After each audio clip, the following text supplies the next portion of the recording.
नमस्कार, आप देख रहे हैं एससीएन न्यूज। मैं विनीता सिंह। संयुक्त राष्ट्र महासभा ने 23 सितंबर को अंतर्राष्ट्रीय संकेत भाषा दिवस के रूप में घोषित किया है। इस अवसर पर टाटा स्टील फाउंडेशन की संस्था सबल केंद्र में एक मीडिया के साथ कार्यशाला का आयोजन किया गया, जिसमें दिव्यांगों ने सफलता की कहानी बताई और संकेत भाषा के बारे में भी समझाया। इस अवसर पर टाटा स्टील फाउंडेशन के प्रमुख कैप्टन अमिताभ ने बताया कि हमारा उद्देश्य है कि कम से कम 1% लोग भी दिव्यांगों को समझें।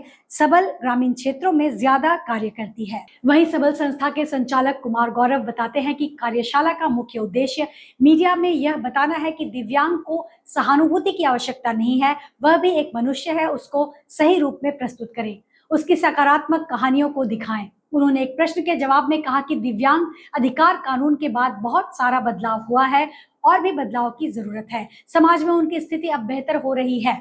वहीं दिव्यांग रफीक शाह ने बताया कि एक दुर्घटना में उनके दोनों पांव कट गए, लगभग 1.5 साल बिस्तर पर ही रहे। सबल संस्था के सहयोग से उन्हें जयपुर का कृत्रिम पैर मिला। अभी वह ड्राइवर और ऑपरेटर का काम कर रहे हैं। नेत्रहीन मीना कुमारी ने बताया कि परिवार के सहयोग से वह ग्रेजुएशन कर चुकी हैं, कंप्यूटर की ट्रेनिंग ली है। अभी वह दिव्यांगों की ट्रेनर हैं, टीचर हैं और वह उन्हें कंप्यूटर की ट्रेनिंग देती हैं। लाभार्थी बलबीर कौर का कहना है कि मैं पहली दृष्टि बाधित आरजे हूं और मुझे अब तक कई पुरस्कार मिल चुके हैं। स्वर्गीय रामदास सोरेन ने भी हमें पुरस्कृत किया था। मुझे कविता लिखने का शौक है, अब तक 40 कविता मैं लिख चुकी हूँ। इस अवसर पर दिव्यांगों के काम आने वाले विभिन्न उपकरणों को भी मीडिया को दिखाया गया। अपना परिचय दीजिए। मेरा नाम मीना कुमारी है। मैं अपने घर मेरे फैमिली ने बहुत सपोर्ट किए, तब मैं ग्रेजुएशन तक पढ़ाई कर सकी हूँ और अभी मैं सबल सेंटर में ट्रेनर के रूप में काम करती हूँ। जैसे VI स्टूडेंट है, उनको जो भी ट्रेनिंग देना है वो मैं देती हूँ। कंप्यूटर, मोबिलिटी असिस्टिव डिवाइस और ब्रेल लिपि का।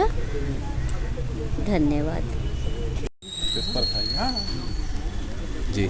ये आज की जो वर्कशॉप थी, हमारा उद्देश्य था इस वर्कशॉप के थ्रू कि जो हमारे मीडिया के साथी हैं, इलेक्ट्रॉनिक और प्रिंट मीडिया के, उन लोग को आज वैसे 23 सितंबर international day of sign language है, वो एक रीज़न था। और दूसरा, हम लोग चाह रहे थे कि एक पर्सन विद डिसेबिलिटी के बारे में जानकारी हो, उनके लिए क्या शब्द यूज़ करना है, क्या नहीं यूज़ करना है, कैसे उनके साथ बिहेवियर करना है, और आप अपने माध्यम से सारे समाज को जागरूक करें। तो सबको जागरूक करने से पहले आप लोग को भी जागरूक करने का भी एक हमारा उद्देश्य था।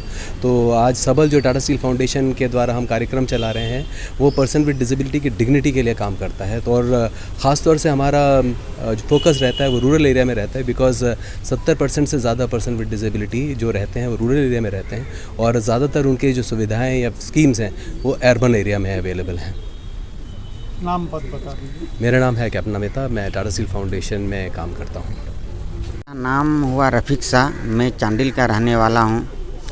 आज से करीबन कोरोना काल के समय में मुंबई से घर वापसी के दौरान हमारे साथ एक एक्सीडेंट हो गया। एक्सीडेंट में हमारा दोनों पाँव कट गया। कटने के बाद मैं 1.5 साल तक बेड रेस्ट था। बेड रेस्ट से ठीक उठने के बाद मैं टाटा स्टील फाउंडेशन के द्वारा मैं परिचय हुआ। परिचय के बाद मुझे यहाँ से जॉब मिला। मैं टाटा स्टील फाउंडेशन सबल को बहुत बहुत धन्यवाद कहना चाहता हूँ, उनका बहुत आभारी हूँ।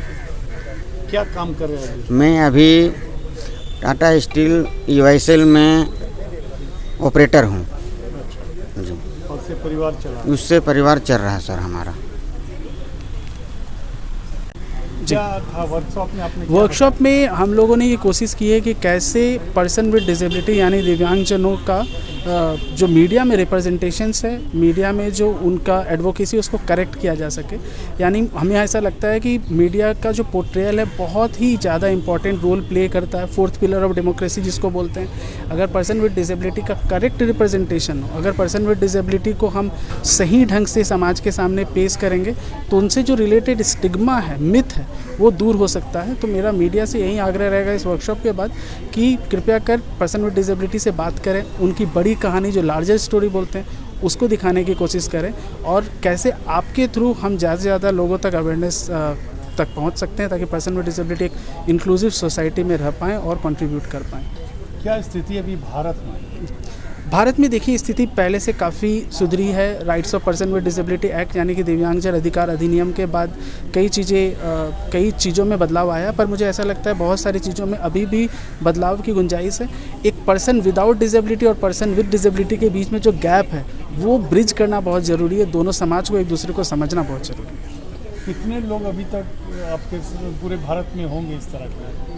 देखिए जो लास्ट सेंसस था 2011 का ही था, तो वो 2.21% बोलते हैं कि इतने पर्सन विद डिसेबिलिटी थे, बट 2027 के सेंसस में कई गुना इससे ज़्यादा नंबर ऊपर जाने की उम्मीद है हमें, क्योंकि किस तरह की दिव्यांगता। लेकिन अभी ये समस्या है कि सेंसस काउंट में हम कैसे इसको काउंट करेंगे और कितने सही ढंग से काउंट करेंगे, वो एक इम्पॉर्टेंट पर्सपेक्टिव है जो देखने के लिए 2027 में ही उसके बारे में ठीक से पता चल पाएगा।